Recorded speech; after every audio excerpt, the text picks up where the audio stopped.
Hai hai semuanya, ketemu lagi bareng Mihu di sini. Oh iya, kali ini Mihu akan membawakan alur cerita dari film Donghua yang berjudul Battle Through the Heaven. Mihu mengingatkan sekali lagi ya bahwa konten ini full spoiler.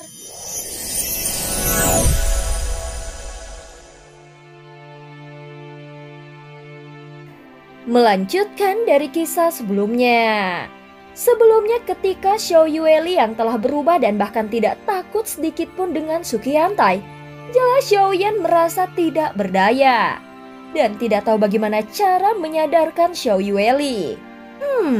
Masih memiliki beberapa metode, tetapi sungguh aneh jika hanya mengandalkan metode ini untuk menyaingi kaisar ini. Kau benar-benar sedang berhayal, ucap Sukiantai berkata dengan nada menghina. Meskipun dia berkata demikian, dia bisa merasakan fluktuasi kuat yang dipancarkan oleh Xiao Yueli. Sukiantai juga tidak tahu mengapa setiap kali dia melihat Xiao Yueli, dia masih merasakan takut. Benar saja, dia adalah Hades milik Senshi, dan aku merasa sangat tertekan dengan tingkat keduanya. Jika dia benar-benar mencapai tingkat ketiga dan membuka 9 yuan, mungkin dia benar-benar dapat bersaing denganku. Sukiantai tidak berani mengatakan apakah dia akan menang atau kalah, tetapi ini seharusnya menjadi batasnya. Dia berpikir bahwa kekuatan seperti itu harus dihilangkan sepenuhnya walau apapun yang terjadi. Jika tidak, maka itu akan menjadi masalah yang besar di masa depan dan menjadi hambatan bagi Taisu. Aku tidak ingin Taisu berhasil. Jika dia berhasil merebut Senshi, maka tahtanya akan semakin kokoh dan kekuatannya akan meningkat lebih jauh. Pada saat itu aku tidak akan memiliki kesempatan lagi. Ada kilatan cahaya keemasan yang berkedip-kedip di mata Sukiantai, seolah-olah dia sedang memikirkan pertanyaan sulit di dalam hatinya. Setelah berpikir sejenak, dia tiba-tiba mengangkat kepalanya. Matanya jernih, sepertinya dia telah mengambil keputusan. Xiao Yueli bergerak terlebih dahulu dan berubah menjadi cahaya hitam yang menyapu ke arah Sukiantai. Pada saat ini Xiao Yueli berteriak tajam, dan suaranya terdengar seolah-olah ingin memisahkan jiwa Sukiantai dari tubuhnya. Xiao Yan yang sedang menyaksikan adegan ini tidak tahu harus berbuat apa. Dari sudut pandangnya, mustahil dia bisa menang melawan Sukiantai. Meskipun dia bukan Kaisar Taisu lagi, tetapi dia tetaplah keabadian para dewa tingkat kelima. Sekarang aku tidak punya kekuatan lagi untuk bertarung, ucap Xiao Yan berpikir di dalam hatinya. Ini adalah pertama kalinya dia merasakan kekurangan tenaga dan darah. Meskipun klan Yuan Shen sangat kuat, bukan berarti mereka tidak terkalahkan. Tetapi ini bukanlah batas dari kekuatan klan Yuan Shen. Xiao Yan menyadari bahwa kekuatan tubuh keabadian fisik super raksasa sangat kuat. Namun bagi Xiao Yan, batas maksimal tubuh keabadian super raksasanya saat ini adalah 200.000 kaki. Tetapi durasi waktu yang bisa digunakannya masih terbatas dan menguras banyak energinya. Setelah menggunakan teknik bertarung secara terus-menerus, Xiao Yan merasa hampir tidak mungkin untuk melanjutkan pertarungan. Jika dia bisa naik ke level berikutnya dan mencapai status dewa kuno, mungkin kekuatan fisiknya akan cukup untuk bertarung lagi. Namun berdasarkan rumor, dewa kuno itu lebih sulit dijangkau daripada mencapai status keabadian fisik. Xiao Yan segera menggertakkan giginya. Situasinya saat ini membuatnya merasa sangat tidak berdaya. Bahkan saat menghadapi Sulin dan Suchao sebelumnya, dia juga membutuhkan bantuan Xiao Yueli. Jika itu didasarkan pada kekuatan bertarungnya sendiri, bahkan jika dia bisa menang, mungkin dia harus membayar harga yang lebih mahal dan mungkin melampaui batas kekuatannya. Pada saat berikutnya, formasi meledak dengan cahaya yang menyilaukan. Dia jelas punya peluang untuk melarikan diri. Tetapi sekarang Xiao Yueli juga mengabaikannya sepenuhnya, sehingga membuat Xiao Yan sangat frustasi. Terlepas dari apakah Xiao Yueli bisa mengalahkannya atau tidak, saat ini dia harus membantu dan mengerahkan seluruh kekuatannya. Meskipun Xiao Yan belum menguasai kekuatan aturan, tetapi jantung apinya memiliki kekuatan aturannya sendiri. Hanya saja kekuatan Xiaoyan secara alami menentukan seberapa kuat jantung apinya.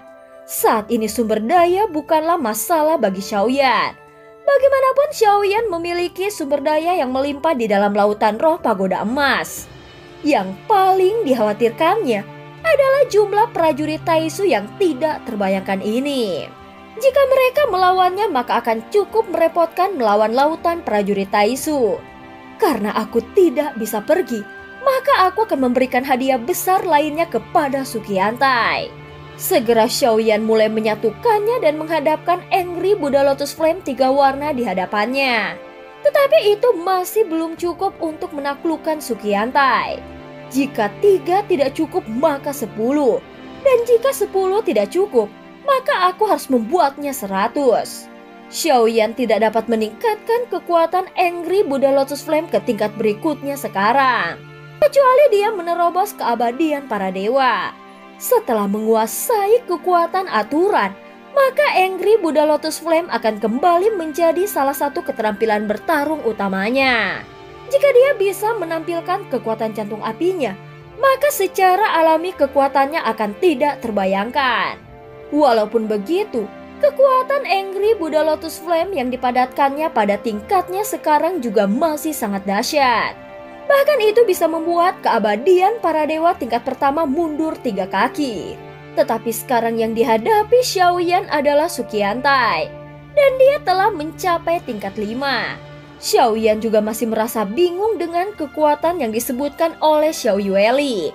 Dan dia belum sepenuhnya memahami keabadian para dewa ini. Dengan tangannya yang terus bergerak cepat, api terus keluar dari tubuh Xiaoyan, lalu membentuk banyak teratai api 3 warna di sampingnya. Saat jumlahnya semakin bertambah, aura yang sangat kuat pun menyebar darinya. Pertarungan di udara sebenarnya tidak begitu intens. Meskipun Xiao Yueli terus menyerang, Sukiantai bisa dengan mudah menghindarinya. Meskipun pertarungan di antara keduanya tampak serius, namun Sukiantai tidak pernah melepaskan pukulan yang mematikan. Pada saat yang sama Xiaoyan terus menggabungkan api 3 warnanya sambil memperhatikan pertempuran mereka. Sial, monster tua Sukiantai ini pasti sedang merencanakan sesuatu. Walaupun kekuatan Xiao Yueli telah meningkat pesat, masih ada perbedaan besar di antara mereka. Secara logis Sukiantai seharusnya bisa menyelesaikan ini dengan mudah. Sukiantai juga pernah bertarung denganku di dunia kuno Dewa Abadi dan Iblis sebelumnya.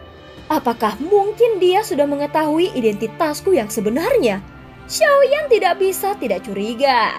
Bagaimanapun kekuatan tubuh keabadian fisik yang digunakannya sebelumnya sama persis saat mereka bertarung di dunia kuno Dewa Abadi dan Iblis, sehingga sulit untuk menghindari pendeteksiannya. Tetapi kesombongan Sukiantai telah melonjak sejak dia datang hingga saat ini, dan dia tidak membunuh Xiaoyan. Bahkan jika dia mengambil tindakan yang serius berdasarkan di tingkat kelimanya, seharusnya mudah baginya untuk membunuh Xiaoyan dan Xiao Yueli, tetapi dia masih tidak bisa melakukannya. Sukiantai seharusnya bisa membunuhku dengan mudah, tetapi dia belum melakukannya. Apakah dia sengaja tidak ingin membunuh kami? Jika dia tidak ingin kaisar ini berhasil, maka ini cukup untuk menjelaskan semuanya. Saat sedang memikirkannya, Xiaoyan tiba-tiba berhenti dan tanpa sadar sudah ada selusin Angry Buddha Lotus Flame di sampingnya. Tampaknya spekulasinya akan segera terverifikasi. Jika benar maka itu akan membuktikan bahwa Sukiantai hanya berpura-pura. Dia sebenarnya sudah tahu identitas Xiao Yueli, bahkan mungkin juga tahu identitas dari Xiaoyan. Tentu saja Sukiantai menyadari bahwa Xiao Yueli yang merupakan Hades akan menghalangi invasi Taisu di masa depan. Dengan pemikiran di benak Xiaoyan, lebih dari selusin Angry Buddha Lotus Flame 3 warna di sampingnya yang memancarkan fluktuasi gelombang energi mengerikan terbang menuju ke arah Sukiantai. Lusinan Angry Buddha Lotus Flame 3 warna semakin cepat dan bahkan meningkat melawan badai di kehampaan. Sosok Xiaoyan juga bergegas keluar dan pada saat ini lusinan Angry Buddha Lotus Flame 3 warna meledak, sehingga menyebabkan rangkaian badai di seluruh bintang Hongmeng. Sukiantai tidak menghindar tetapi menyaksikan adegan ledakan ini tanpa daya. Segera Xiaoyan menginjak guntur ekstrim dan telapak tangannya jatuh di bahu Xiao Yueli. "Yueli, bangunlah, kita tidak bisa menahannya lebih lama lagi." Saat dia berbicara, Xiao Yueli memuntahkan seteguk darah dengan wajah yang pucat. Tiba-tiba seluruh tubuh Xiao Yueli bergetar dan akhirnya dia sadar kembali. Xiaoyan tidak tahu bagaimana cara membangunkannya. Jadi dia hanya bisa menggunakan trik kejam seperti ini. Tetapi dia tidak menduga ini akan benar-benar berhasil. Dan cerita pun berakhir. Terima kasih udah dengerin Mihu dari awal sampai akhir ya. Jangan lupa untuk like dan subscribe.